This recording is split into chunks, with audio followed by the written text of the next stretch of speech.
निवेदन.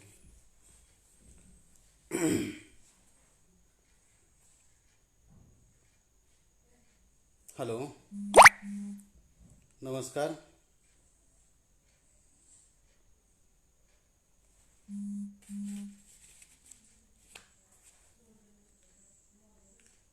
आज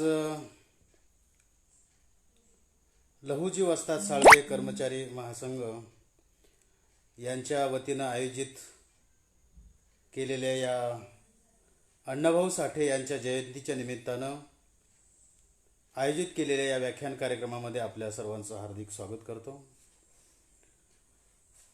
या कार्यक्रमासाठी आवर्जून उपस्थित असलेले कर्मचारी महासंघाचे अध्यक्ष माननीय संजयजी गायकवाड साहेब, आमचे मित्र डॉक्टर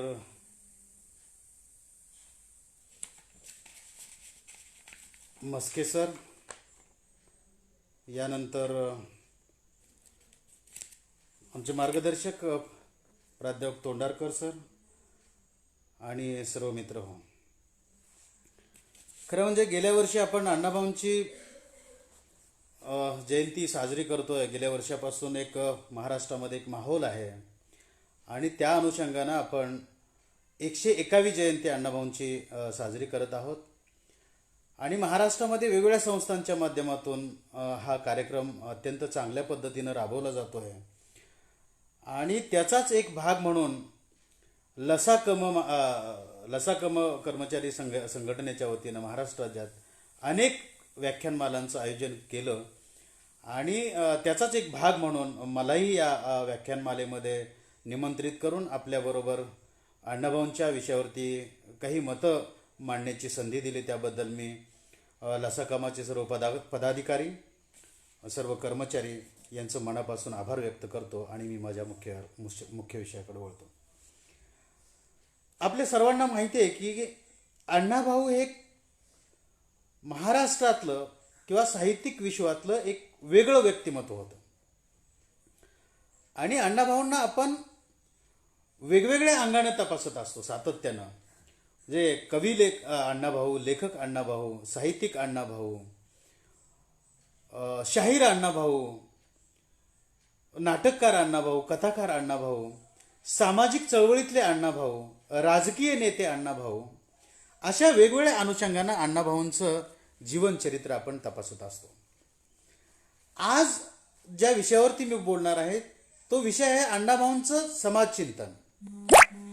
अर्थात कोणताही कार्यकर्ता असेल, कोणताही नेता असेल, कोणताही साहित्यिक असेल, कोणताही कवी असेल, हा कवी साहित्यिक समाजाचं चिंतन म्हणजे समाजातलं वास्तव आपल्या साहित्यात, आपल्या लेखनात, आपल्या कवितेमध्ये मांडण्याचा प्रयत्न करतो. मला असं वाटतं की अण्णाभाऊंचं एकूणच साहित्य किंवा अण्णाभाऊंची एकूणच शाहिरी, अण्णाभाऊंच्या एकूणच कथा, अण्णाभाऊंच्या एकूणच कादंबऱ्या ह्या समाजाचं वास्तव चित्रण करणाऱ्या कथा आणि कादंबऱ्या आहेत. आणि म्हणून अण्णाभाऊंच्या साहित्यातलं, अण्णाभाऊंच्या कवितेतलं प्रत्येक चित्रण हे सामाजिक चित्रण, समाजाच्या अंगानं मांडलेलं चित्रण अण्णाभाऊ करतात असं मला वाटतं.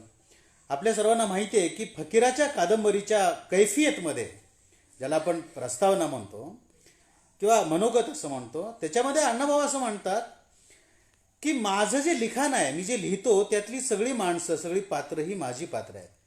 यांना मी कुठं कुठं भेटलेलो आहे आणि माझं लिखाण हे वास्तववादी लिखाण आहे आणि वास्तववादी लिखाण असल्यामुळंच माझ्या लिखाणात किंवा कोणत्याही साहित्यकाच्या किंवा लेखकांच्या लिखाणामध्ये जिवंतपणा येतो असं अण्णाभाऊ म्हणतात.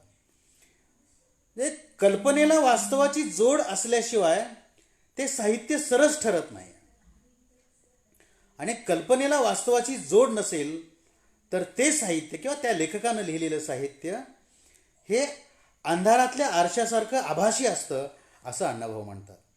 अण्णाभाऊंच्या लेखनातला नायक, नायिका ह्या अण्णाभाऊंना त्यांच्या आयुष्यामध्ये कुठं कुठं भेटलेल्या आहे आणि त्याची वर्णनं, त्यांचा संघर्ष, त्यांचं जगणं अण्णाभाऊंनी टिपलेलं आहे.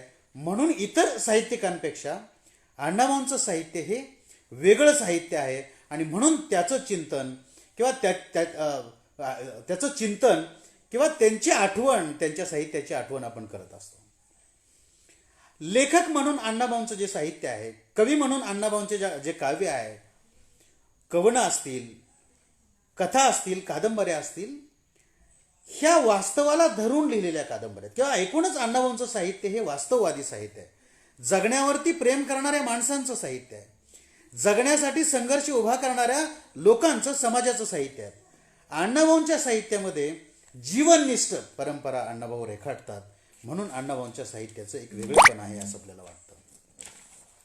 अण्णाभाऊंनी आपल्या साहित्यामध्ये, आपल्या कार्यामध्ये, आपल्या कथांमध्ये वास्तव जीवनाचे वस्तुनिष्ठ चित्रण अण्णाभाऊ करताना आपल्याला दिसून येतात. मग अण्णाभाऊंच्या एकूण कथा पहा, अण्णाभाऊंच्या कादंबऱ्या पहा किंवा अण्णाभाऊंची शाहिरी पहा, अण्णाभाऊंचे पोवाडे पहा, लावण्या पहा, लोकनाट्य पहा. या सगळ्या साहित्यामध्ये अण्णाभाऊंचा जो लेखनातला बाज आहे किंवा अण्णाभाऊंची लेखनातली जी काही आत्मीयता आहे ती सामान्य माणसाभोवती फिरणारी आत्मीयता आहे किंवा एकूणच अण्णाभाऊंच्या साहित्याचा जो नायक आहे तो सामान्य माणूस आहे. इथला हमाल आहे, इथला शेतकरी आहे, इथला मध्यमवर्ग आहे, इथला कामगार आहे, इथली स्त्री आहे, इथली वेश्या आहे. अत्यंत नाकारलेल्या, म्हणजे सामाजिक जीवनामध्ये नाकारलेला, ज्यांची दखल, ज्याला निग्लिजिबल पीपल ज्याला आपण म्हणतो, नाकारलेल्या माणसांचा संघर्ष टिपण्याचं काम अण्णाभाऊ आपल्या साहित्यातून करतात. अण्णाभाऊ आणि समाज यांचं एक भावनिक नातं आहे. इतर लेखकांपेक्षा अण्णाभाऊ इथल्या लोकांच्या, इथल्या मातीचा स्वाभिमान, इथली परंपरा, इथलं जगण्यावर प्रेम करणारी माणसं, त्यांची जगण्यासाठी सातत्यानं सुरू असलेली शर्यत, जगण्यासाठीची झुंज अण्णाभाऊंच्या साहित्यात आल्याचे आपल्याला दिसून येतं. अण्णाभाऊंचं साहित्य किंवा अण्णाभाऊंचं एकूणच जगणं हे मानवाला वास्तवाची जाणीव करून देणार आहे. या जगाचा तू गुलाम नाहीस, या जगाचा तू मालक आहेस, या जगाचा तू कर्ता धर्ता आहेस, असा संदेश एका अर्थानं अण्णाभाऊ आपल्या साहित्यातून देताना आपल्याला दिसून येतात. की अण्णाभाऊंचे जे साहित्यातले जे नायक आहेत ते अत्यंत सामान्य आहेत. कामगाराला पहिल्यांदा नायक अण्णाभाऊंनी केलं, वेशीला नायक पहिल्यांदा अण्णाभाऊंनी केलं. मी सातत्यानं सांगत असतो की अण्णाभाऊंचा नायक हा जगण्यासाठी संघर्ष करणारा नायक आहे. इथला शेतमजूर आहे, मग त्याला ज्या समस्या दैनंदिन जीवनामध्ये येतात, अण्णाभाऊंच्या कथा असतील, कादंबऱ्या असतील, या सगळ्या कादंबऱ्या वास्तविक जीवनाला धरून लिहिलेल्या, इथल्या सामान्य माणसाचं जगणं टिपणाऱ्या कथा कादंबऱ्या अण्णाभाऊ लिहितात. आणि म्हणून इथली आर्थिक विषमता असेल, इथली सामाजिक विषमता असेल, इथली अस्पृश्यता असेल, इथला सामाजिक अभिसरणाचा विचार असेल, अण्णाभाऊ सातत्यानं मांडताना आपल्याला दिसून येतात. अण्णाभाऊंना लोकनाट्याचं जनक असं म्हणतात. अण्णाभाऊ पूर्व लोकनाट्य होती का? तर अण्णाभाऊ पूर्व लोकनाट्य नव्हती, तमाशे होते. आणि म्हणून तो तमाशा लोकरंजनाच्या बाजातून निर्माण झालेला होता की त्याच्या आधारे या समाजाचं लोकरंजन करणं केलं जायचं आणि त्या धर्तीवरती, पारंपरिक धर्तीवरती तमाशाची रचना त्या काळामध्ये केली जात होती. परंतु अण्णाभाऊंनी तमाशा जो लोकरंजनाचा पार्ट होता किंवा लोकरंजनाचा भाग होता तो बदलून, त्याला फाटा देऊन तमाशा लोकशिक्षणाकडे वळवण्याचं काम अण्णाभाऊ करतात. म्हणून अण्णाभाऊंच्या एकूणच साहित्याचं वेगळेपण आहे असं मला वाटतं. म्हणून अण्णाभाऊंच्या जयंतीच्या निमित्तानं त्यांच्या विचाराची, त्यांच्या कार्याची एक चर्चा व्हावी, चिंतन व्हावं, म्हणूनच खऱ्या अर्थानं हा विषय मला आयोजकांनी दिला असावा असं मला वाटतं. प्रत्येक वेळी अण्णाभाऊंच्या जीवन आणि कार्याची चर्चा अपेक्षित नाही, परंतु प्रत्यक्ष जेव्हा अण्णाभाऊंच्या कामावरती आपण लक्ष केंद्रित करतो किंवा प्रकाश टाकतो तेव्हा त्यांच्या साहित्याचा केंद्रबिंदू जेव्हा सामान्य माणूस होतो तेव्हा त्यांचं जगणं सुद्धा बघणं खऱ्या अर्थानं या व्याख्यानाच्या विषयाचा एक भाग आहे असं मला वाटतं. आणि म्हणून त्यांच्या वाट्याला आलेलं दारिद्र्य, त्यांच्या वाट्याला आलेली सामाजिक विषमता, त्यांच्या वाट्याला आलेली आर्थिक चणचण, आर्थिक चटके, इथली अनटचेबिलिटी अण्णाभाऊ घेऊन त्यांचं साहित्य उभा करतात असं मला वाटतं. कारण जेव्हा आपण अण्णाभाऊ व्यक्ती म्हणून अण्णाभाऊंच्याकडे पाहतो, साहित्यिक अण्णाभाऊ मगाशी म्हणालो तसं, स्वातंत्र्याच्या चळवळीतले अण्णाभाऊ, संयुक्त महाराष्ट्राच्या चळवळीतले अण्णाभाऊ, गोवा मुक्तीसंग्राम चळवळीतले अण्णाभाऊ, अशा वेगवेगळ्या अंगानं अण्णाभाऊंचं व्यक्तिमत्व नव्या पिढीला तपासणं शक्य आहे असं मला वाटतं. नाही, मुळातच अण्णाभाऊ हे सामान्यातल्या सामान्य माणसाचं जीवन त्यांना का टिपावं असं वाटतं. कारण अण्णाभाऊंनी इथल्या दारिद्र्याची धग सोसलेली आहे. अण्णाभाऊंनी इथली सामाजिक विषमता पाहिलेली आहे.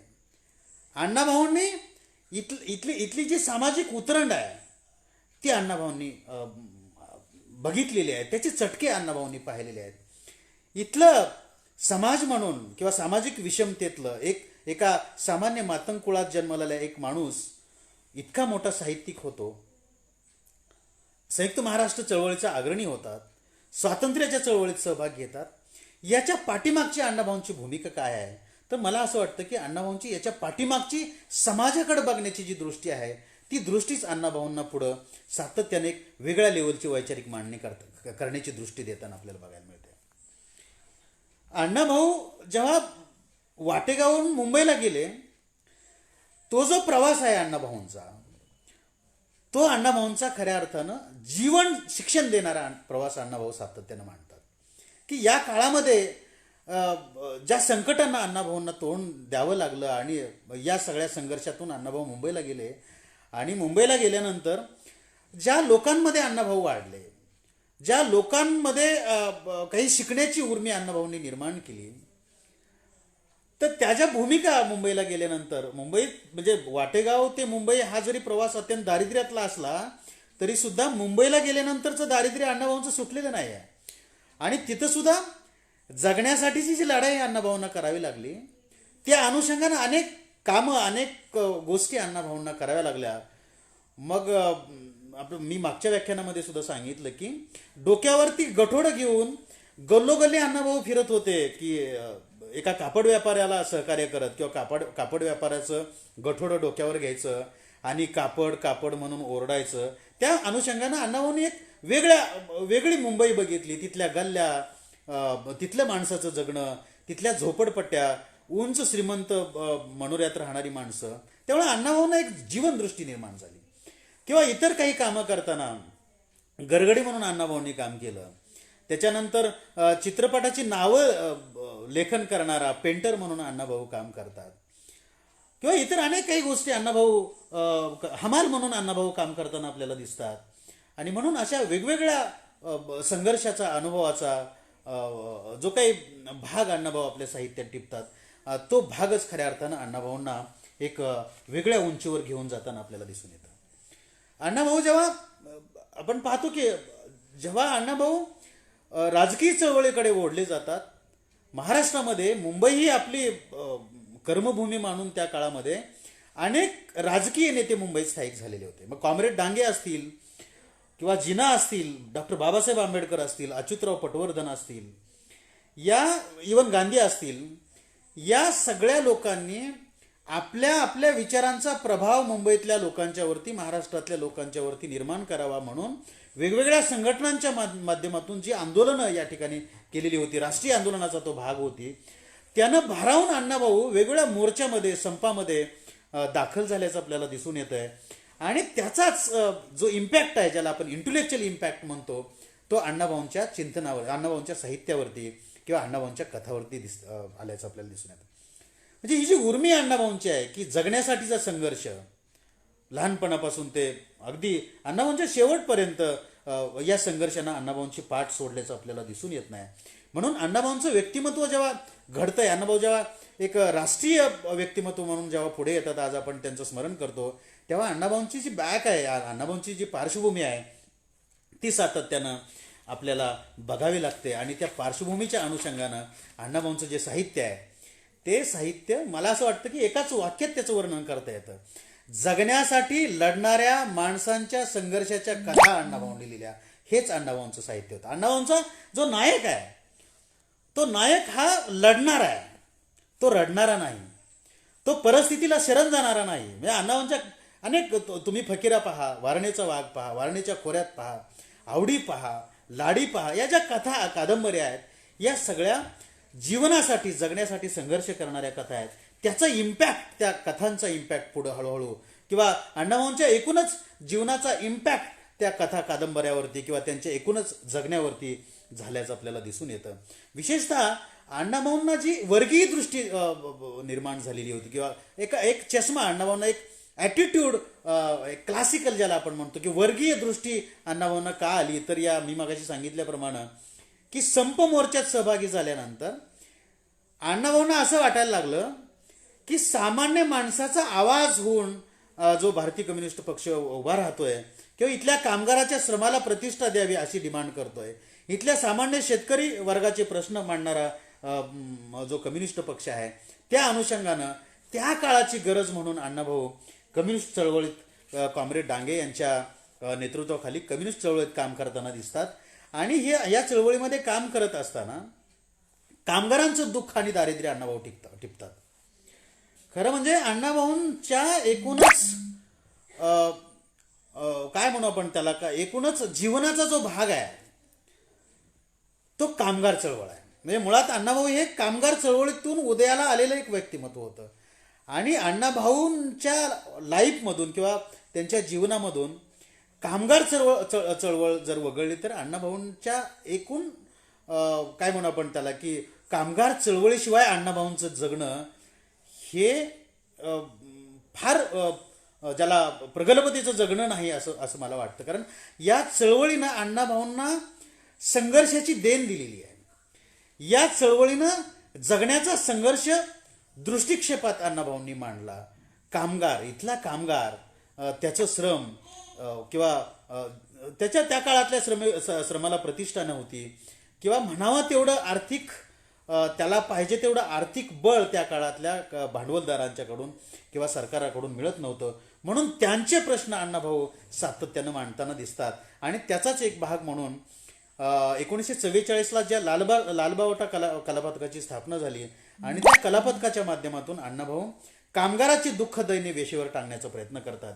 आणि या लालबावटा कलापथकाच्या माध्यमातून संयुक्त महाराष्ट्र चळवळ आणि संयुक्त महाराष्ट्र चळवळीच्या माध्यमातून इथल्या माणसांचं जगणं किंवा इथल्या माणसाला या चळवळीमध्ये खेचून आणण्यासाठी जे साहित्य निर्माण अण्णाभाऊंनी केलं ते साहित्य सुद्धा सामान्य माणसाच्या जगण्याचं साहित्य होतं. याच काळात अण्णाभाऊंनी जे गण लिहिले, ज्या छकड लिहिल्या, ज्या लावण्या लिहिल्या, जी शाहिरी गीतं लिहिली, जी शाहिरी कवनं लिहिली, या कवनातला नायक सुद्धा इथल्या स्वातंत्र्यासाठी, इथल्या संयुक्त महाराष्ट्र चळवळीसाठी आणि मातृभूमीच्या रक्षणासाठी लढणारा सामान्य माणूस टिपला अण्णाभाऊंनी. मग संयुक्त महाराष्ट्र चळवळीत गाजलेली माझी मैना गावावर राहिली ही लावणी असेल किंवा मुंबईची लावणी असेल किंवा इथल्या कथा असतील, कादंबऱ्या असतील, इथला सगळा नायक जो आहे अण्णाभाऊंचा तो सामान्य नायक आहे. मग आपल्याला माहिती असेल की चित्रा नावाची कादंबरी अण्णाभाऊ लिहितात, एका वेशेवरती कादंबरी लिहितात. किती मायक्रो लेवलचं सामाजिक चिंतन अण्णाभाऊंचं आहे की यापूर्वी कुठल्याही साहित्यिकानं अशा प्रकारच्या वेशेच्या जगण्याचा संघर्ष टिपलेला नाही आहे. अण्णाभाऊ वेश्या व्यवसायाचं समर्थन करत नाही आहे. ती जी नायिका आहे ती वेश्या व्यवसायातून सामान्य माणसासाठी जगण्यासाठी, सामान्य माणसाचं जीवन जगण्यासाठी धडपडणारी बंडखोर नायिका अण्णाभाऊ टिपतात. तिला वाटायला आलेलं दुःख अण्णाभाऊ, दैन्य अण्णाभाऊ टिपतात. आणि त्या अनुषंगानं जे साहित्यिक लिखाण अण्णाभाऊ करतात त्या साहित्यिक लिखाणाला एका वेगळ्या उंचीवरती किंवा त्या साहित्याला एका साहित्यातल्या नायकाला एका वेगळ्या उंचीवरती जगण्याचा संघर्ष घेऊन अण्णाभाऊ लिहितात.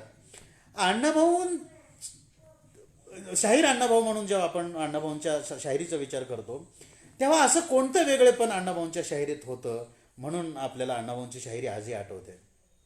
खरं म्हणजे अण्णाभाऊंची शाहिरी ही सामान्य माणसाची भाषा बोलणारी शाहिरी होती किंवा सामान्य माणसाच्या भाषेत गायली जाणारी साहित्य होती. त्यांचीच भाषा होती, त्यांचंच जगणं होतं, त्यांचंच दुःख होतं. म्हणून प्रत्येक इथल्या माणसाला अण्णाभाऊंची शाहिरी माझी शाहिरी, अण्णाभाऊंचं लिखाण हे माझं लिखाण आहे असं वाटत होतं. अण्णाभाऊंचे जे शाहिरी संवाद होते ते खटकेबाज होते. इथल्या मातीशी भाषा बोलणारे होते, म्हणून इथल्या माणसाला ते संवाद किंवा ती शाहिरी माझी किंवा त्या शाहिरीचा नायक मीच आहे असं वाटत होतं. लोकांचे प्रश्न घेऊन अण्णाभाऊ लढत होते. म्हणजे आपल्या सर्वांना माहिती आहे की अण्णाभाऊंची लोकनाट्य लिहिली, ती लोकनाट्य सुद्धा एक अशी काही पात्र अण्णाभाऊ लोकनाट्यात आणतात. एक म्हणजे भांडवलदारी पात्र, का दिवाण असेल, भांडवलदार असेल, शेठजी असेल, भटजी असेल, आणि दुसरा मात्र सामान्य शेतमजूर आणि शेतकरी. शेतीसाठी सावकाराच्या विळख्यातनं बाजूला पडण्यासाठी त्याचा जो संघर्ष आहे ते अण्णाभाऊ आपल्या संवादाच्या माध्यमातून टिपताना इथं दिसून येत आहे. किंवा दलित आहे, कामगार आहे, यांचा संघर्ष अण्णाभाऊ आपल्या आपल्या शायरीमध्ये मांडताना दिसतात. अण्णाभाऊंची जी शायरी होती ती एका वेगळ्या तत्वज्ञानानं, एका वेगळ्या विचारानं भारावलेली शायरी होती. म्हणजे कोणताही लेखक हा एक भूमिका घेऊन लिहित असतो. ती भूमिका अण्णाभाऊंच्या लेखनाच्या पाठीमागे आहे असं मला वाटतं. अण्णाभाऊंची जे पुन्हा पुन्हा शाहिरीशिवाय अण्णाभाऊ आपल्याला मांडता येत नाही, कथाशिवाय अण्णाभाऊ आपल्याला मांडता येत नाही, साहित्याशिवाय अण्णाभाऊ आपल्याला मांडता येत नाही, किंवा कादंबऱ्याशिवाय अण्णाभाऊ आपल्याला मांडता येत नाही. म्हणून अण्णाभाऊंचा जीवन संघर्ष जेव्हा आपण बघतो तेव्हा साहित्यिक अण्णाभाऊ, कवी अण्णाभाऊ, लेखक अण्णाभाऊ, चित्रपट निर्माते अण्णाभाऊ, चित्रपट कथालेखक अण्णाभाऊ, स्वातंत्र्य चळवळीचे अग्रणी अण्णाभाऊ, अशा वेगवेगळ्या अंगानं आपल्याला अण्णाभाऊंचं जीवन चरित्र तपासताना त्यांचा जो संघर्ष हा जगण्याचा संघर्ष होता. म्हणजे या संघर्षाच्या पलीकडं अण्णाभाऊंना आपल्याला बघता येत नाही. तुम्ही प्रायश्चित्त नावाची कथा घेतली असेल तर अप्रतिम कथा अण्णाभाऊ लिहितात. आवडी नावाची कादंबरी असेल, अप्रतिम आवडीचं जगणं, तिथली समाजव्यवस्था, किंवा अण्णाभाऊंच्या ज्या कथा आहेत त्या कथा किंवा कादंबऱ्यांचे काही भाग आपल्याला त्या अनुषंगानं पाडता येतात. अण्णाभाऊंच्या ज्या कथा आहेत किंवा एकूणच साहित्याचं वर्गीकरण जेव्हा आपण बघतो तेव्हा प्रत्येक साहित्याला किंवा प्रत्येक कथेला, कादंबरीला, काव्याला माणुसकीचा टच अण्णाभाऊ देताना दिसतात आपल्याला. माणुसकीचा टच यासाठी की इथल्या सामान्य माणसाचं जगणं हा अण्णाभाऊंच्या साहित्याचा विषय आहे. इथल्या सामान्य माणसाचं रोजचं जगणं किंवा ज्याला आपण संघर्ष म्हणतोय की एकीकडं आहे रे हा वर्ग आहे, दुसरीकडं नाही रे, हॅव्ज अँड नॉट हॅव्ज. आहे रे वर्ग इथं कसा जगतोय आणि नाही रे वर्गाला त्याच्या रोजच्या जगण्यासाठी काय संघर्ष करावा लागतोय, इथली समाज व्यवस्था त्याला कशी नाकारते, इथली राजकीय व्यवस्था त्याच्या सामाजिक कल्याणापासून त्याला कशी दूर ढकलते, याचं सगळं वर्णन अण्णाभाऊ आपल्या साहित्यामध्ये, आपल्या शाहिरीमध्ये, आपल्या कवनामध्ये करताना दिसतात. जेव्हा अण्णाभाऊंच्या कथा घेऊन इथल्या कथामधलं समाजचिंतन आपण जेव्हा पाहतो की इथल्या सामाजिक जीवनाचं वास्तव चित्रण अण्णाभाऊ करतात. म्हणजे अण्णाभाऊंच्या कथा आमचे मार्गदर्शक माननीय सुरेश पाटोळे यांनी अण्णाभाऊ साठे यांचं कर्तृत्व आणि व्यक्तिमत्व नावाचं एक अत्यंत अप्रतिम असा ग्रंथ लिहिला आहे. खरं म्हणजे अण्णाभाऊंच्या साहित्याचं चिंतन करणाऱ्या प्रत्येक माणसानं हा ग्रंथ पुन्हा पुन्हा वाचला पाहिजे. पाटोळे सरांनी खूपच कष्टानं या पुस्तकाची निर्मिती केली. मी खरं तर त्यांच्या या कामाला सलाम करतो. अत्यंत मायक्रो लेवलला जाऊन किंवा अत्यंत सूक्ष्म अण्णाभाऊंच्या साहित्याचं विश्लेषण आदरणीय पाटोळे सरांनी केलेलं आहे आणि मला विशेष आनंद आहे की ते आज या व्याख्यानामध्ये सहभागी आहेत. त्या अनुषंगानं अण्णाभाऊंच्या एकूण साहित्याचं कथांचं वर्गीकरण करताना अण्णाभाऊंच्या कथांचं 10 प्रकारे वर्गीकरण आपल्याला करता येतं. एक म्हणजे अण्णाभाऊंच्या कलात्मक कथा, विनोदी कथा, दुःखद कथा, आत्मचरित्रात्मक कथा, गुन्हेगारी जीवनाचं चित्रण करणाऱ्या कथा, अंधश्रद्धेविरुद्धच्या कथा, प्रेमकथा, कौटुंबिक जीवनावरती आधारलेल्या कथा, तमाशा कलावंताच्या जीवनावरती आधारलेल्या कथा आणि डॉक्टर बाबासाहेब आंबेडकरांच्या विचारानं प्रभावित झालेल्या कथा, अशा वेगवेगळ्या विभागामध्ये अण्णाभाऊंचं साहित्य किंवा कादंबऱ्या विभागलेल्या आपल्याला दिसून येतात की त्याचं विश्लेषण आपण पुढं करणार आहोत. पण कथेबरोबर ती कादंबरीचं एक वेगळं विश्व अण्णाभाऊ रेखाटताना दिसतात. प्रत्येक कादंबरीतला नायक हा माणसाच्या माणूसपणाचा शोध घेणारा नायक अण्णाभाऊ उभा करतात. म्हणजे इथली सामाजिक विषमता, इथलं कटू सत्य, इथली गुन्हेगारी, इथली बेरोजगारी, इथली बेकारी, इथल्या राष्ट्रीय भावनांना घेऊन अण्णाभाऊंचं साहित्य उभा राहतं किंवा किंवा इथला अण्णाभाऊंचा नायक उभा राहतो. आणि हे सगळं झुंजत असताना सुद्धा अण्णाभाऊंचा नायक तत्वाशी तडजोड कधी करत नाही. अण्णाभाऊंचा नायक अंधश्रद्धेचं समर्थन कधी करत नाही. अण्णाभाऊंचा नायक हा जगण्यासाठीचा संघर्ष जरी करत असला तरी त्याला त्याच्या जगण्याला सत्यांश देताना अण्णाभाऊ किंवा सत्यावरती प्रेम करतानाचा नायक अण्णाभाऊंनी उभा करतोय, अण्णाभाऊंनी उभा केलेला आहे. गावकुसा बाहेरचा सामान्य माणूस अण्णाभाऊंनी खऱ्या अर्थानं इथल्या समाजाचा, इथल्या साहित्यिक विश्वाचा नायक बनवलं. आपण पाहतो अण्णाभाऊंनी जो फकीरा उभा केलेला आहे, म्हणजे अण्णाभाऊंच्या एकूण साहित्याचं वर्गीकरण करताना सुद्धा या गोष्टी आपल्याला नजरेआड करून चालत नाही आहे की कादंबऱ्यात सुद्धा अण्णाभाऊंनी काही वर्गीकरण किंवा काही भाग कादंबऱ्याचे अण्णाभाऊ करताना दिसतात. पराक्रमाशी संबंधित काही कादंबऱ्या अण्णाभाऊ लिहितात. मग वारणेचा वाघ असेल किंवा मास्तर नावाची कादंबरी असेल, अग्निदिव्य नावाची कादंबरी असेल, फकीरा असेल किंवा 42च्या चळवळीच्या स्वातंत्र्य चळवळीमध्ये जे भूमिगत क्रांतिकारक होते त्या क्रांतिकारकांची दखल अण्णाभाऊ आपल्या साहित्याच्या माध्यमातून घेताना दिसतात. त्यांच्या कादंबरीमध्ये काही प्रेमाची चित्रणं येताना आपल्याला दिसतात. ग्रामीण व्यवहाराची जडणघडण अण्णाभाऊ लिहिताना दिसतात. अर्थात त्या फकीरा त्याच्या कादंबऱ्या आहेत, त्या फकीरा असेल, अलगूज असेल, अहंकार असेल, रानगंगा असेल, रत्ना असेल, आग असेल, रूपा असेल, आघात असेल, गुलाम असेल, वैजयंत असेल, चित्रा असेल, अशा अनेक एक ना एक सरस कादंबऱ्या आणि त्यातले नायक अण्णाभाऊ देतात. आणि इथल्या समाजाचं वास्तव चित्रण, या समाजाचं एक इंटेलेक्च्युअल लिडरशिप करताना त्यांचा नायक आपल्याला दिसून येतो. या समाजातली सामाजिक लिडरशिप करताना अण्णाभाऊंचा नायक आपल्याला दिसून येतो. या समाजाची राजकीय लिडरशिप करताना अण्णाभाऊ आपल्याला दिसतात. आणि म्हणून अण्णाभाऊंच्या साहित्यातला नायक हा जगण्यासाठी संघर्ष करणारा नायक आहे. म्हणून त्या अण्णाभाऊंच्या त्या शाहिरीच्या अंगानं, त्या कथेच्या अंगानं अण्णाभाऊंच्या एकूणच साहित्याचं वेगळेपण आपल्याला दिसून येतं.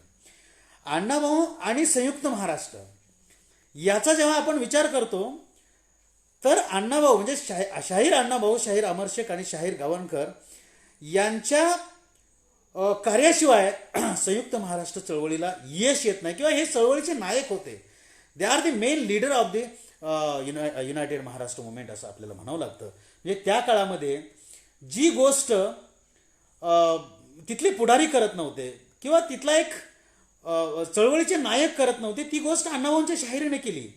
काय केलं अण्णाभाऊंच्या शाहिरीनं?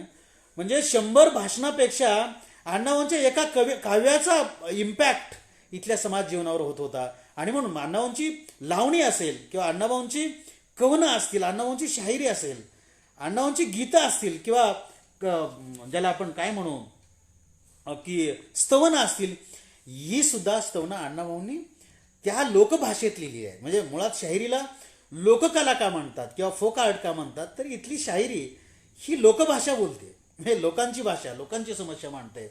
म्हणून अण्णाभाऊंची शाहिरी ही लोकभाषेचा, लोकसमस्येचा, लोकजीवनाचा आविष्कार घेऊन आलेली शाहिरी होती.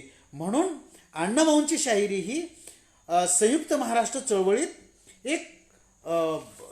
एक वेगळी आहे किंवा ज्याला आपण एक वेगळ्या धाटणीची, आणि ही चळवळ ही मायभूमी, इथली मराठी भाषा ही माझी भाषा आहे, हा संघर्ष माझा संघर्ष आहे, संयुक्त महाराष्ट्र संघर्ष हा दुसरा कोणाचा संघर्ष नसून तो माझा संघर्ष आहे, असं टिपणारी किंवा या सगळ्या संयुक्त महाराष्ट्र चळवळीचा वेध घेणारी शाहिरी अण्णाभाऊंनी निर्माण केली. म्हणून अण्णाभाऊंच्या या शाहिरीचं वेगळेपण आहे असं मला वाटतं. की अण्णाभाऊंच्या शाहिरीचं आणि इतर शाहिरांचं वेगळेपण, इतर शाहिरीचं वेगळेपण काय आहे, तर अण्णाभाऊ पारंपरिक शाहिरीला फाटा देऊन इथल्या वास्तविक जीवनावर आधारलेली आवश्यकतावादी, ज्याला काय म्हणू आपण त्याला, की गरजेतनं तयार केलेली शाहिरी, गरजेतनं निर्माण झालेली शाहिरी मांडताना अण्णाभाऊ दिसतात. पारंपरिक शाहिरीला अण्णाभाऊ फाटा देताना जे गण होते त्या काळातले, म्हणजे कुठलीही लोककला असेल किंवा इव्हन आपला अलीकडचा मूवी असेल, चित्रपट असेल, याची सुरुवात आपण पाहतो की गणानं किंवा गणपती स्तवनानं, गणपती वंदनानं होते. पुन्हा पुन्हा आपल्याला ही गोष्ट का सांगावीशी वाटते की हेच तर अण्णाभाऊंच्या साहित्याचं वेगळेपण आहे, हेच तर अण्णाभाऊच्या एकूणच चिंतनाचं वेगळेपण आहे. इथला परंपरावादी किंवा इथला परंपरावाद अण्णाभाऊ नाकारतात आणि प्रबोधन जवळ करतात, परिवर्तन जवळ करतात. म्हणून म्हणून शाहिरीमध्ये सुद्धा अण्णाभाऊंनी पारंपरिक गण बाजूला केले. पारंपरिक गण बाजूला करताना अण्णाभाऊ असं लिहितात की प्रथम मायभू चरणा छत्रपती शोभा चरणा स्मरणी गातो कवना. म्हणजे गणेश वंदन जे होतं त्या काळात किंवा प्रत्येक फोक आर्टमध्ये गणेशाचं वंदन करायची परंपरा होती. आपण पाहतो की आज ही गण मुळातच गण हा गणेश वंदन असणारच गीत आहे, गणेशाचं स्तवन असणारं गीत आहे, परंपरावाद आहे. म्हणून अण्णाभाऊ तो परंपरावाद बाजूला ठेवतात आणि अण्णाभाऊ हे इथल्या मातीला वंदन करतात, छत्रपती शिवबांना मायभूमीला वंदन करतात, इथल्या राष्ट्रपुरुषांना वंदन करतात. म्हणून अण्णाभाऊ एका वेगळ्या शाहिरीचे निर्माते ठरतात. म्हणून एक वेगळं अण्णाभाऊंच्या शाहिरीचं वेगळेपण आपल्याला दिसून येतं. अण्णाभाऊ जेव्हा गण लिहितात तेव्हा असं म्हणतात त्या गणामध्ये, प्रथम मायभू चरणा छत्रपती शिवबा चरणा स्मरणी गातो कवना. क्रांतिकारी वीरांना, त्यागी हुतात्म्यांना, देशासाठी देह झिजवला त्या नररत्नांना. म्हणून अण्णाभाऊ इथल्या त्यागी हुतात्म्यांना वंदन करतात, इथल्या नररत्नांना वंदन करतात. ही अण्णाभाऊंची शाहिरी आहे. हे अण्णाभाऊंच्या शाहिरीचं वेगळेपण आहे. अण्णाभाऊ जे पोवाडे लिहितात, म्हणजे यापूर्वीचे पोवाडे किंवा यापूर्वीचे शाहीर पोवाडे लिहित होते का, तर ते लिहित होते. ते कोणत्या अंगाने लिहित होते पोवाडे, तर त्या काळातले जे शाहीर होते ते कुठल्या तरी राजाशी इमान राखून किंवा त्याच्या दरबारी त्याचं गुणगान गाणारे भाट होते. म्हणजे त्या काळात जे राजे होते ते त्यांचं गुणगान गाणारी ही एक फोक किंवा लोककला किंवा लोककलावंत त्यांच्या दरबारी बाळगत असायचे. म्हणजे अकबरापासून ते अगदी अलीकडच्या छोट्या मोठ्या संस्थानिकांपर्यंत वेगवेगळ्या प्रकारचे शाहीर लोककलावंत त्यांच्या पदरी असायचे आणि त्यांचंच गुणगान गाणारी शाहिरी त्या काळातले शाहीर लिहित असत. अपवादात्मक छत्रपती शिवाजी महाराजांच्या काळामध्ये जे शाहीर होते त्या शाहिराने छत्रपती शिवाजी महाराजांचा पराक्रम विशद केल्याचं आपल्याला दिसून येतं.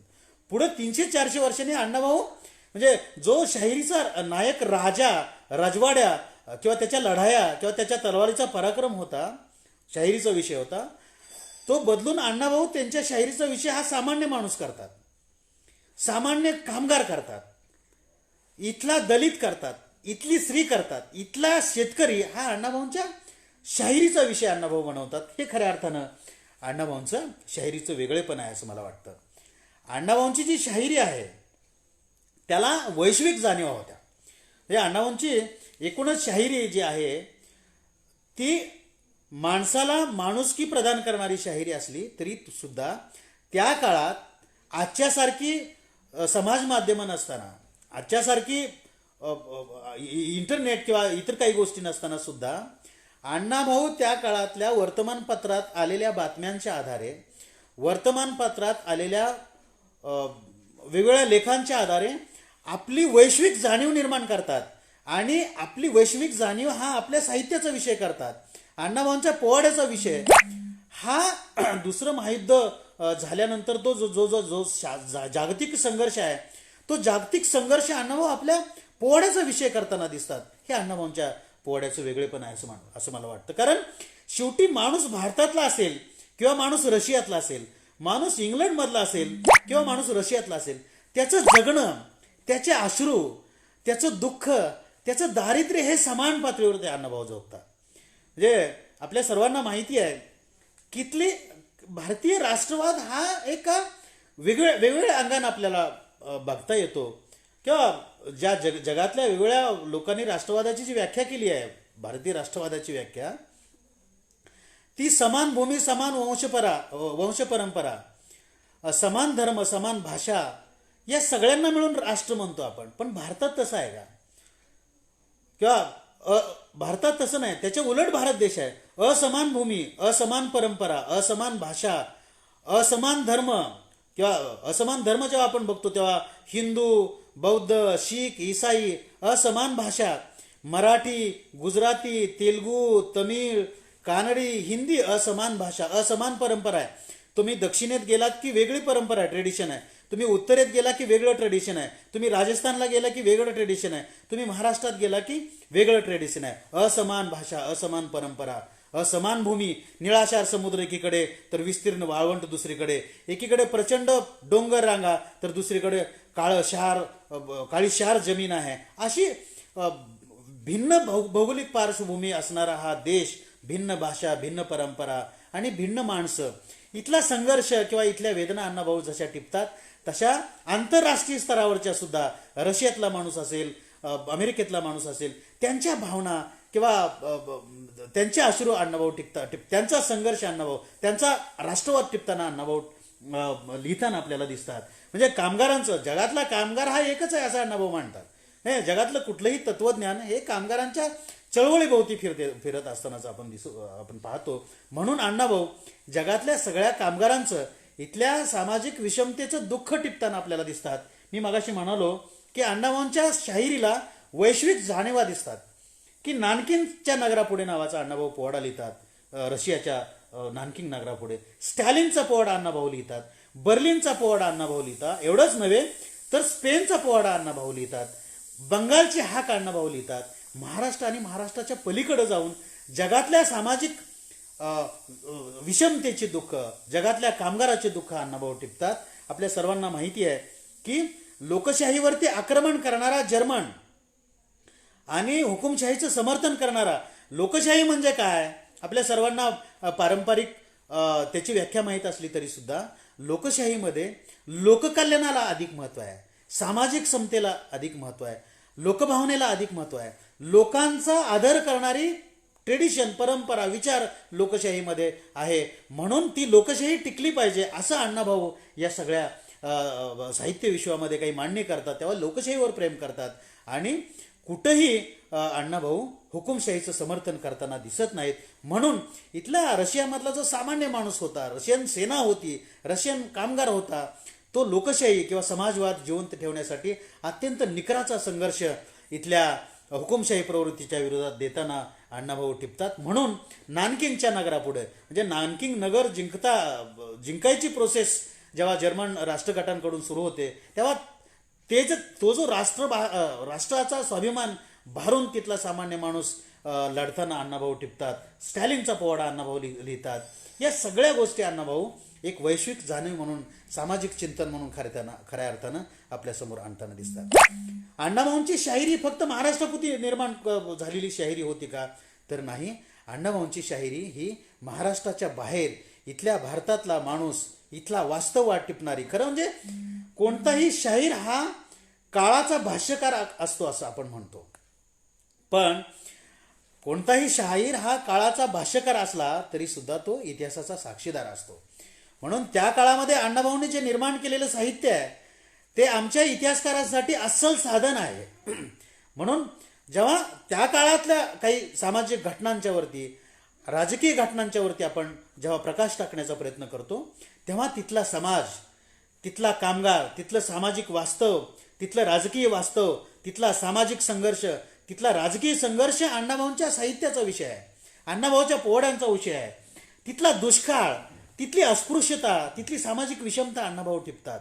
म्हणून अण्णाभाऊंच्या साहित्याचं इतर साहित्यिकांपेक्षा एक वेगळं चिंतन आपल्याला सातत्यानं पुन्हा पुन्हा करावंसं वाटतं. अण्णाभाऊ जेव्हा संयुक्त महाराष्ट्राची चळवळ त्याचं लिडरशिप करतात, त्याची शाहिरी लिहितात, त्याच्यावरती कवनं लिहितात, तेव्हा अण्णाभाऊ बंगालची हाक नावाचा पोवाडा सुद्धा लिहितात. आपला विषय आजच्या चर्चेचा आहे तो सामाजिक चिंतन.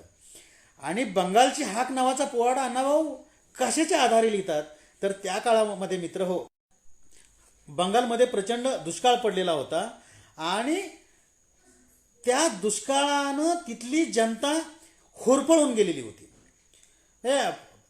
अन्न करायची पाळी तिथल्या लोकांवरती आलेली होती. आणि या दुष्काळानं लाही ज्याला आपण म्हणतो की तिथला समाज दारिद्र्याच्या खाईमध्ये लोटलेला होता.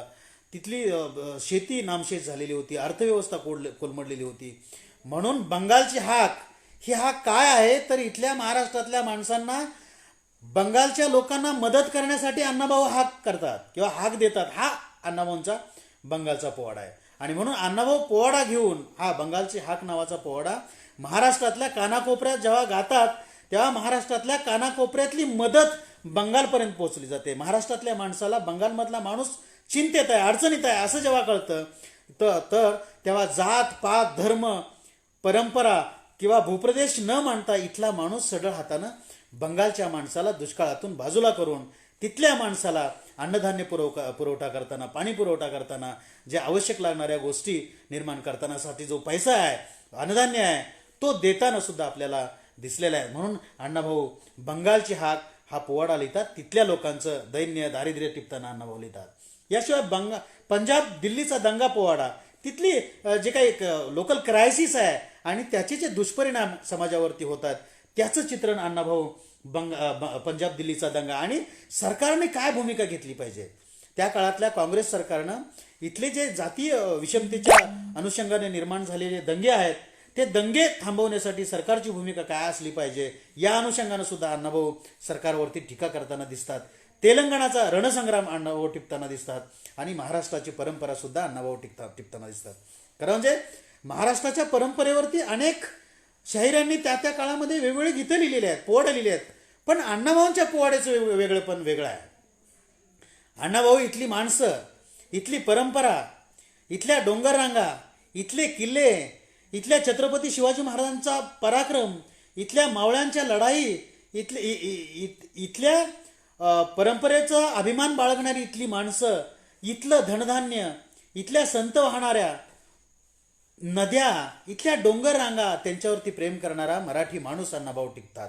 इथल्या मराठी भाषेवरती प्रेम करणारा रांगडा मराठी गडी अण्णाभाऊ टिपताना दिसतात. म्हणून अण्णाभाऊंच्या पोवाड्याचं सुद्धा एक वेगळेपण आहे. त्या अनुषंगानं आपल्याला इथं विशेष जाणवत आहे.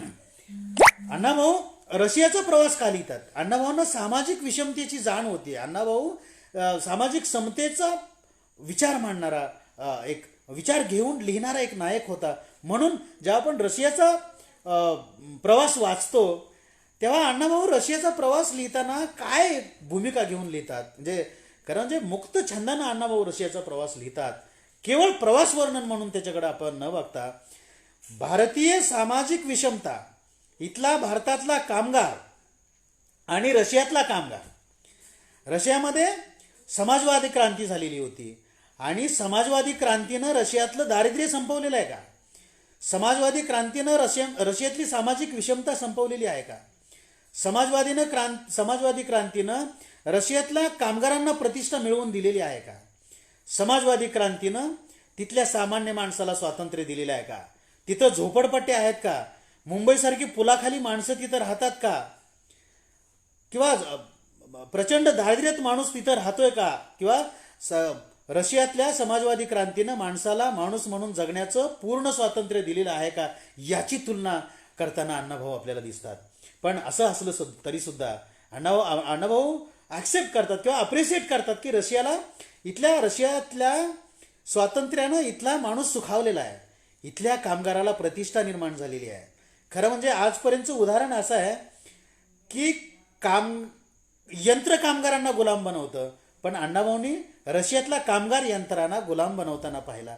ह्या अण्णाभाऊंचं एक सामाजिक वास्तवाचं भान लिहून जो रशियाचा प्रवास लिहिलेला आहे तो खऱ्या अर्थानं म्हणजे कोणी वाचलं तरी त्याच्यामध्ये एक सामाजिक समतेची, सामाजिक विषमतेबद्दल चीड आहे आणि समतेबद्दल आकर्षण निर्माण झाल्याशिवाय राहत नाही. म्हणून अण्णाभाऊंच्या या अनुषंगानं लिहिलेला रशियाचा प्रवास आहे ते सुद्धा एक वेगळी भूमिका, एक वर्गीय भूमिका घेऊन अण्णाभाऊ लिहिताना आपल्याला दिसून येतात की अण्णाभाऊंचं रशियाशी एक वेगळं नातं होतं. ते नातं ह्याच भूमिकेतनं होतं की अण्णाभाऊ वर्गीय दृष्टिकोनातून सातत्यानं आपलं लिखाण करताना दिसत आहेत आणि रशिया एक समोर त्यांचा एक आदर्श होता. आणि म्हणून रशिया आणि भारतातलं स्वातंत्र्य किंवा भारतातली परंपरा, भारतातला माणूस आणि रशियातला माणूस अण्णाभाऊ टिपतानाच आपल्याला दिसत आहेत. अण्णाभाऊ रशियात तिथल्या कामगाराचं कौतुक करताना, तिथल्या राजकीय यंत्रणेचं कौतुक करताना, इथल्या महाराष्ट्रातल्या मायभूमीचं कौतुक करताना, इथल्या परंपरेचा स्वाभिमान बाळगताना सुद्धा आपल्याला अण्णाभाऊ दिसतात. म्हणून अण्णाभाऊंनी छत्रपती शिवाजी महाराजांच्या भूमीतनं मी आलो आहे म्हणून अण्णाभाऊंनी महाराजांच्यावरती त्या काळातला आंतरराष्ट्रीय पोवाडा रशियात सादर केला आणि तिथल्या संशोधकांना एक संशोधनाची, महाराष्ट्रातल्या राजकीय परंपरेवरती छत्रपती शिवाजी महाराजांच्या कर्तृत्वावरती संशोधन करण्याची एक दिशा अण्णाभाऊंच्या त्या अनुषंगानं लेखनातनं किंवा त्या अनुषंगानं भाषणातनं रशियन जनतेला दिल्याचं आपल्याला दिसून येतं. आपल्या सर्वांना माहिती आहे की आजही अण्णाभाऊची जेव्हा आपण एकूणच साहित्यिक परंपरा किंवा साहित्यिक विश्लेषण हे परंपरावादी नाही तर परिवर्तनवादी आहे असं आपण मानतो. म्हणून आज नव्या अभ्यासकांना अण्णाभाऊंच्या साहित्याचं चिंतन करणं, त्यांची सामाजिकता पाहणं आणि त्याच्यावर संशोधन करणं मला वाटतं की आज काळाची गरज आहे. अण्णाभाऊ नव्या रूपात, नव्या ढंगात नव्या समाजानं पाहिला पाहिजे. आणि अण्णाभाऊ कुठल्या एका समाजाची मक्तेदारी नाही, अण्णाभाऊ ही राष्ट्राची संपत्ती आहे. म्हणून अण्णाभाऊंना त्या अनुषंगानं पाहणं किंवा त्यांच्या साहित्याचं चिंतन करणं, त्यांच्या कथांचं चिंतन करणं, त्यांच्या कादंबऱ्यांचं चिंतन करणं अभिप्रेत आहे असं मला वाटतं. अण्णाभाऊंच्या सामाजिक चिंतनाचं आणखी एक वेगळेपण आहे. हे अण्णाभाऊ कामगारांच्यावरती प्रचंड प्रेम करताना दिसतात. अण्णाभाऊ जसं की मगाशी शाहिरीमध्ये मी म्हणालो की गणपती वंदना व्हायची, त्याला तिथांजली देऊन अण्णाभाऊ इथं मातृभूमीला शिवबांना किंवा इथल्या क्रांतिकारकांना वंदन करताना दिसतात. तसंच अण्णाभाऊ इथल्या कामगारांच्या जगण्यावरचा संघर्ष टिपताना सुद्धा दिसतात. आणि त्यांच्या साहित्याचा विषय कामगार होतो, त्यांच्या पोवाड्याचा विषय कामगार होतो. खरं म्हणजे त्या काळात कामगारांच्या जीवनाच्या संघर्षाची दखल फारशी कुठल्या साहित्यिकाने घेतलेली नाही, कुठल्या राजकीय पक्षाने घेतलेली नव्हती. त्यांचं जगणं कुणी टिपलेलं नव्हतं. त्यांच्या जगण्याचा संघर्ष अण्णाभाऊ टिपतात. नवे नवे अण्णाभाऊ त्यांच्या कार्याला वंदन करतात, त्याच्या हाताला वंदन करतात. म्हणून अण्णाभाऊंनी जे कामगार स्तवन लिहिलं, त्या कामगार स्तवनामध्ये अण्णाभाऊ असं म्हणतात, प्रारंभी मी आजला करज्याचा येथे पुजला, प्रारंभी मी आजला करज्याचा येथे पुजला, जो व्यापुनी संसारता हलवी या भूगोला. बघा की या पृथ्वीला सुंदर बनवण्याला कामगाराच्या हाताला वंदन करतात अण्णाभाऊ. अण्णाभाऊंचं जे प्रसिद्ध वाक्य आहे की ही पृथ्वी ही शेषाच्या मस्तकावर तरलेली नसून ती श्रमिकांच्या, दलितांच्या, वंचितांच्या तळहातावरती तरलेली आहे. त्यांच्या कार्याची दखल म्हणजे या पृथ्वीला सुंदर बनवणाऱ्या कामगारांच्या हाताला वंदन अण्णाभाऊ करतात. त्या अनुषंगानं काही मांडणी होत राहते सातत्यानं. असं म्हटलं जातं की परंपरावादी किंवा ज्याला आपण आध्यात्मिक पृथ्वीची रचना, पृथ्वीची जडणघडण कशी झाली हे जेव्हा मांडतो तेव्हा अनेक आध्यात्मिक ग्रंथामध्ये असं म्हटलंय की ही पृथ्वी शेषाच्या मस्तकावर तरलेली आहे. हा फिलॉसॉफीचा विषय आहे, हा चिंतनाचा, तत्वज्ञानाचा विषय आहे. पृथ्वी ही शेषाच्या मस्तकावर तरलेली आहे आणि या शेषाला किंवा नागाच्या फण्यावरती तरलेली आहे. या नागाला जेव्हा डुलकी लागते किंवा तो जेव्हा त्याला डुलकी लागते, तो हलतो, तेव्हा पाऊस येतो, वादळ येतं, वारा येतो किंवा नैसर्गिक आपत्ती येते. आणि तो जेव्हा डोळे उघडतो तेव्हा दिवस होतो, तो जेव्हा डोळे बंद करतो तेव्हा रात्र होते. ही साधारण पारंपरिक मांडणी आहे. आणि या मांडणीला अण्णाभाऊ छेद देताना दिसतात. आणि त्या मांडणीला छेद देऊन नवी परंपरावादी पृथ्वी अण्णाभाऊंनी उभा केलेली आहे किंवा अण्णाभाऊ उभा करतात. आणि ही पृथ्वी ही शेषाच्या मस्तकावर तरलेली नाही तर ती कामगारांच्या तळहातावरती तरलेली आहे. असा एक वेगळा सामाजिक सिद्धांत मांडताना अण्णाभाऊ आपल्याला दिसून येतात. आणि म्हणून अण्णाभाऊ हळूहळू अनेक फिलॉसॉफर किंवा अनेक अण्णाभाऊंचे साहित्यिक वेगवेगळ्या अनुषंगाने अण्णाभाऊ मांडताना आपल्याला दिसतात किंवा अण्णाभाऊंचं चिंतन मांडताना आपल्याला दिसतात. परंतु अण्णाभाऊ जसे कम्युनिस्ट पक्षात काम करत होते तसे अण्णाभाऊ राष्ट्रवादी पण होते. म्हणजे जसं डॉक्टर आंबेडकर म्हणाले किंवा म्हणत होते की मी सर्वात आधी भारतीय आहे आणि सगळ्यात शेवटी भारतीय आहे. First I am Indian, last I am Indian. हे तसं अण्णाभाऊ किंवा त्यांचा विचार किंवा त्यांचं साहित्य, त्यांचं जगणं हे राष्ट्रवादी जगणं होतं. म्हणजे अण्णाभाऊंच्या साहित्यातला राष्ट्रवाद याच्यावर चिंतन कुणी करत नाही. अण्णाभाऊंच्या साहित्यातला राष्ट्रवाद याच्यावरती चर्चा कोणी करत नाही. अण्णाभाऊंच्या साहित्यातल्या, जगण्यातल्या, त्यांच्या संघर्षातला राष्ट्रवाद सुद्धा अलीकडच्या काळात एक चिंतनाचा विषय आहे, अलीकडच्या काळातला एक संशोधनाचा विषय आहे. राष्ट्रवादी अण्णाभाऊ होते म्हणून सामाजिक चळवळीत काम करतात, राष्ट्रवादी अण्णाभाऊ होते म्हणून राजकीय चळवळीत काम करतात, राष्ट्रवादी अण्णाभाऊ होते म्हणून स्वातंत्र्याच्या चळवळीत अण्णाभाऊ काम करतात, आणि राष्ट्रवादी अण्णाभाऊ होते म्हणून संयुक्त महाराष्ट्राच्या चळवळीत अण्णाभाऊ काम करतात. आणि जरी संयुक्त महाराष्ट्राच्या चळवळीत अण्णाभाऊ काम करत असले तरी सुद्धा इतर भाषिकांच्या संघर्षाला अण्णाभाऊ कमी लेखत नाही, तर त्या भाषिकांचा संघर्ष सुद्धा अण्णाभाऊ आपल्या साहित्याचा विषय बनवतात. म्हणजे कानडी भाषकांपासून किंवा गुजराती भाषकांपासून महाराष्ट्र वेगळा जेव्हा बनवायची परंपरा किंवा जो संघर्ष सुरू झालेला होता, तेव्हा अण्णाभाऊ मराठी मायभाषेची बाजू लावून धरतात आणि त्याच्यासाठी आपली लेखणी झिजवतात. पण त्याच्या पुढे जाऊन जेव्हा अण्णाभाऊ एकूणच राष्ट्र म्हणून या देशाचा जेव्हा विचार करतात, तेव्हा भारताची परंपरा, इथला माणूस, इथल्या भाषा, या सगळ्या परंपरेचा अभिमान बाळगताना लिहिताना आपल्याला अण्णाभाऊ दिसतात. म्हणून राष्ट्रवादी अण्णाभाऊ किंवा अण्णाभाऊंचे राष्ट्रवादी विचार सुद्धा आपल्या साहित्याचा किंवा आपल्या चिंतनाचा, आपल्या संशोधनाचा विषय होऊ शकतो. म्हणून अण्णाभाऊंची जी साहित्यिक परंपरा आहे, अण्णाभाऊंची जी वैचारिक परंपरा आहे, इथल्या समाजाशी, इथल्या माणसाची नाळ जोडणारी आहे. अण्णाभाऊंच्या काही जेव्हा आपण कवनं पाहतो, ती सुद्धा कामगारांच्या जीवनावरती आधारलेली आहे. विशेषतः पुन्हा पुन्हा आपल्याला मुंबईच्या लावणीशिवाय पुढे जात नाही. अण्णाभाऊंच्या साहित्याचं विश्लेषण करताना किंवा सामाजिक चिंतनाचं विश्लेषण करताना अण्णाभाऊंची एक वर्गीय दृष्टी आपल्याला पाहता येते. म्हणून अण्णाभाऊंची जी प्रसिद्ध लावणी आहे की ज्याला आपण मुंबईची लावणी म्हणतो, मुंबईत मलबार हिल इंद्रपुरी, कुबेराची वस्ती तिथं सुख बहुदी, परळ राहणारे रात्रंदिवस राबणारे, मिळलं ते खाऊन घाम गाळते. एक वर्गीय अप्रोच अण्णाभाऊ आपल्या या कवितेच्या माध्यमातून मांडताना दिसतात. खरं म्हणजे हा वर्गीय अप्रोच हा सामाजिक चिंतनाचा विषय आहे अण्णाभाऊंच्या. एकीकडं मलबार हिल नावाच्या भागामध्ये, मुंबईमध्ये प्रचंड श्रीमंत भांडवलदारांचा वर्ग राहतोय आणि दुसरीकडं परळ, लालबाग या भागामध्ये कामगार वसती आहेत आणि मिळेल ते खाऊन आपलं जीवनमान जगण्याचा प्रयत्न करण्याचा किंवा त्या जगण्याचा संघर्ष अण्णाभाऊ वर्गीय दृष्टिकोनातून मांडताना आपल्याला दिसून येतात. म्हणून अण्णाभाऊंचं प्रत्येक वाक्य हे माणसाच्या जगण्याला दिशा देणारं, माणसाच्या जगण्यातला संघर्ष टिपणारं वाक्य आहे असं मला वाटतं. म्हणून मुंबईची लावणी अण्णाभाऊ लिहितात आणि त्यातलं जे दुःख आहे, त्यातलं जे दारिद्र्य आहे, ते अण्णाभाऊ विषद करताना आपल्याला दिसून येतात. अण्णाभाऊंच्या साहित्याच्या अनुषंगानं मी मागाशी म्हणालो की अण्णाभाऊ एकजुटीचा नेता झाला, कामगार तयार, बदला रे दुनिया सारी, दुमदुम लिलारकर असं म्हणतात. म्हणजे ही दुनिया बदलायची ताकद कामगारांच्या संघर्षामध्ये आहे. ही दुनिया बदलायची ताकद कामगाराच्या एकजुटीमध्ये आहे. कामगार हाच या जगाचा नायक आहे. हा संघर्ष अण्णाभाऊ लिहिताना, कामगारांबद्दल लिहिताना अण्णाभाऊ अत्यंत भरभरून लिहितात आणि कामगाराच्या संघर्षाला न्याय देताना आपल्याला अण्णाभाऊ दिसून येतात. खरं म्हणजे अण्णाभाऊ आणखी काही गोष्टी आपण अण्णाभाऊंच्या लेखनाचा भाग विसरतोय किंवा त्या अनुषंगानं अनेक काही तात्विक मांडणी करताना अण्णाभाऊंनी डॉक्टर बाबासाहेब आंबेडकरांच्या धर्मांतराच्या नंतर काही कथा किंवा काही कादंबऱ्याचे संदर्भ घेऊन काही कथा अण्णाभाऊ लिहिताना आपल्याला दिसून येतात.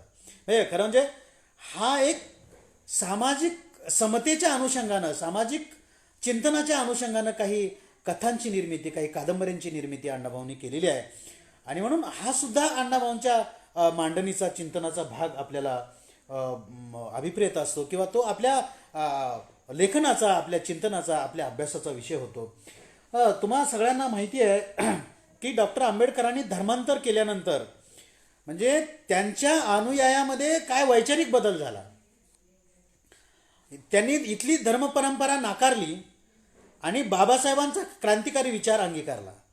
म्हणून बाबासाहेबांच्या अनुयायामध्ये, विशेषतः पूर्वाश्रमीच्या महार समुदायामध्ये शिक्षणाची प्रेरणा निर्माण झाली बाबासाहेबांच्या विचारानं आणि त्यांना नवा धर्म, इथला सामाजिक विषमतेतला किंवा इथला जातीची उतरंड मानणारा हिंदू धर्म नाकारून सामाजिक समतेचा किंवा इथला काय म्हणू आपण त्याला की समता मानणारा किंवा इथल्या मातृभूमीत जन्माला आलेला बौद्ध धर्म बाबासाहेबांनी, इथल्या मातीत जन्माला बौद्ध धर्म बाबासाहेबांनी स्वीकारला आणि इथल्या हजारो वर्ष इथल्या परंपरेने नाकारलेल्या माणसाला माणूस म्हणून जगण्याची संधी एका अर्थानं बाबासाहेबांनी धर्मांतरानंतर दिली.